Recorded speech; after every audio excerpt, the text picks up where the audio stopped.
Acho importante a gente explicar, né, Guilherme, por que é que o TSE tomou essa decisão e por que é que Deltan Dallagnol, então, fez essa manobra para se tornar deputado, o que ele estava querendo tirar de cima dele. Essa manobra, né, para a inegibilidade. Oi, Vivi, Deluca, Edu, bom dia a todos que nos assistem.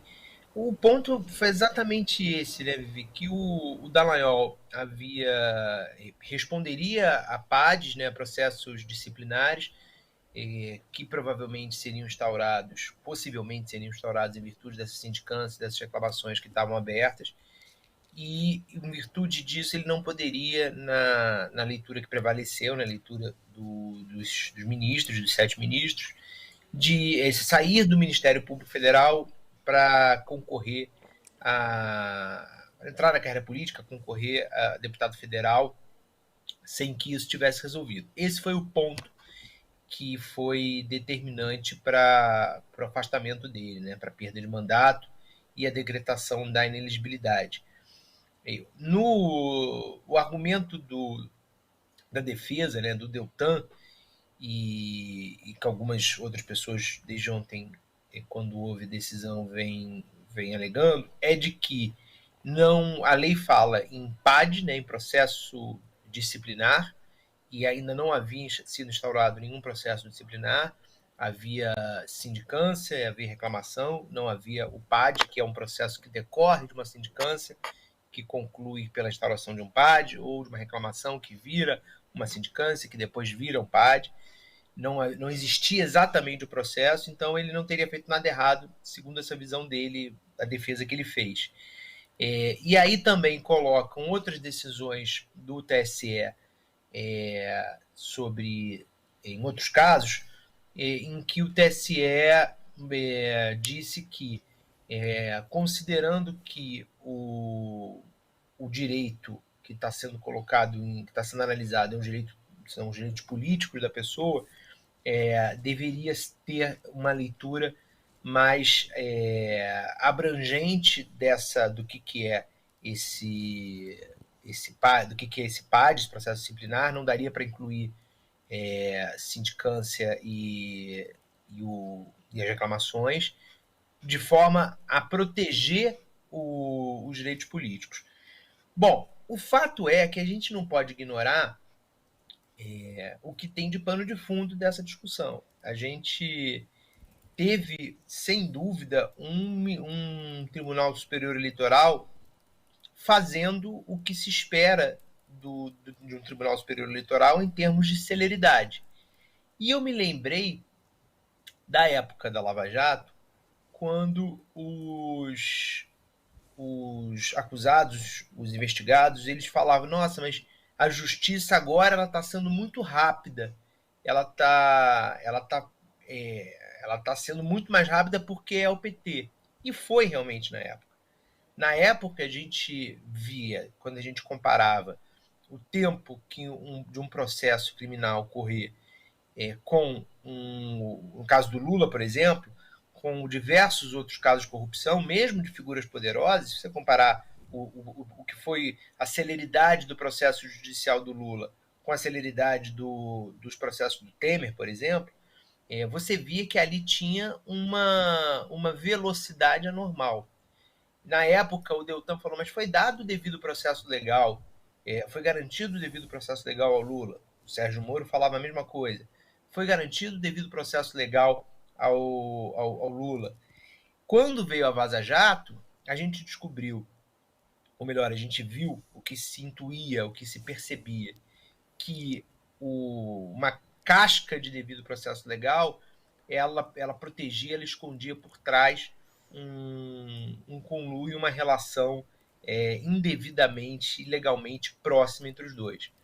Agora, quando a gente olha para o caso de agora, claro, se eu tentei levantar de ontem para hoje, o TSE ainda não me respondeu, mas certamente deve haver casos de deputados federais lá e de outros políticos que estão sendo a eleição deles estão sendo questionadas e que não foi votado até hoje, como deve ter de prefeito de 2020. Certamente é provável que haja deputados que concluíram o mandato e que também não tiveram. É claro que tem um contexto político. A celeridade do TSE, o TSE não tomou uma decisão apenas técnica, como nenhuma decisão é apenas técnica. Tem um contexto político aí que é um contexto de diversas partes da sociedade quererem dar uma resposta ao que foram os erros da Lava Jato, ao que foram os crimes da Lava Jato, ao que foi, no caso do Deltan, uma saída ali, uma esperteza para ele concorrer. Esse contexto político a gente não pode ignorar que houve. Eu vejo com muita clareza que não é uma celeridade comum você em 4 meses e meio de 3 meses e meio, né? Ele tomou posse início de fevereiro. Em 3 meses e meio você tem essa velocidade. E isso exatamente o que a gente sabe desde sempre. As decisões não são apenas técnicas. Tem um contexto político que influi. A gente tem que lembrar que há uma sucessão e jogo ali no TSE, então também ministros que querem, no caso dos ministros substitutos, que querem continuar, ou os suplentes querem virar titulares. Então tem um jogo de força que a gente não pode ignorar. Agora, o Deltan colheu, né, gente? Ele colheu o que ele plantou. A gente fala aqui do que o Deltan Dallagnol se tornou e ele foi se transformando. O Deltan da eleição para cá, ele é um Deltan pior do que era o Deltan antes. Antes, a gente tinha contra o Deltan e as críticas feitas a ele em relação à atuação dele como procurador. Quando ele decide entrar para a política, ele decide por uma associação com o bolsonarismo. E ele passa a adotar práticas que ele antes condenava nos outros políticos. Então você tem postagem do Deltan mentindo, você tem postagem do Deltan espalhando o discurso de ódio, você tem aqueles cinismos de políticos que chega a dar raiva, porque é uma espalhando fake news no PL lá das fake news, ele dizendo que as igrejas não iam poder mais não sei o quê. Então o cara virou. Quando eu falei mentindo, está me referindo exatamente isso, Edu. Então ele está colhendo o que ele plantou. Ele escolheu um posicionamento, um veio na hora de entrar na política, que de novo, ele não precisava ter escolhido. Não precisava. Quando no segundo turno o Deltan ele escolhe apoiar o Bolsonaro, ele já estava eleito. Ele escolheu porque quis. Ele fez campanha para o Bolsonaro porque quis. Quando ele escolhe na Câmara se posicionar ao lado dos bolsonaristas, ele faz porque quer. Deixa claro que é ao lado dele. Exatamente. Ele não precisava ter ido para esse lado. Ele poderia, como há outros deputados da direita, ele poderia ter tentado construir um outro caminho. Sim. Então, Gui, fez uma escolha, né? Eu queria chamar aqui, só para a nossa audiência também, que o pessoal está curioso para acompanhar, o momento em que a decisão é proferida pelo presidente do TSE, Alexandre de Moraes. Depois a gente retoma aqui a nossa conversa, mas vamos assistir esse vídeo que mostra o exato momento.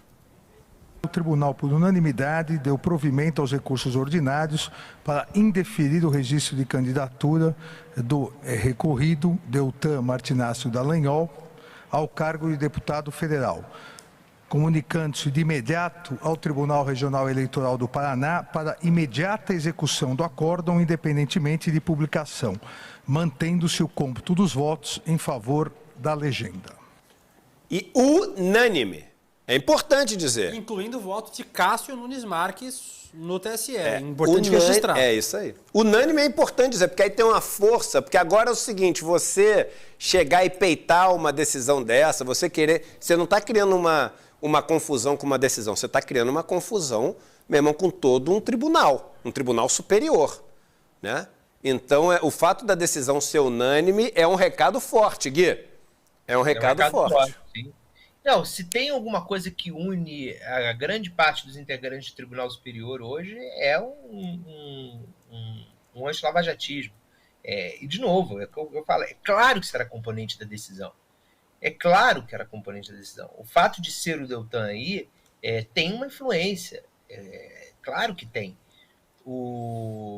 E tanto tem que a gente viu ontem a reação, não era a reação de comemoração, como vocês mesmos falaram, não era uma reação de comemoração ao fato de um deputado que não cumpriu, que saiu antes da sindicância do PAD ter sido cassado.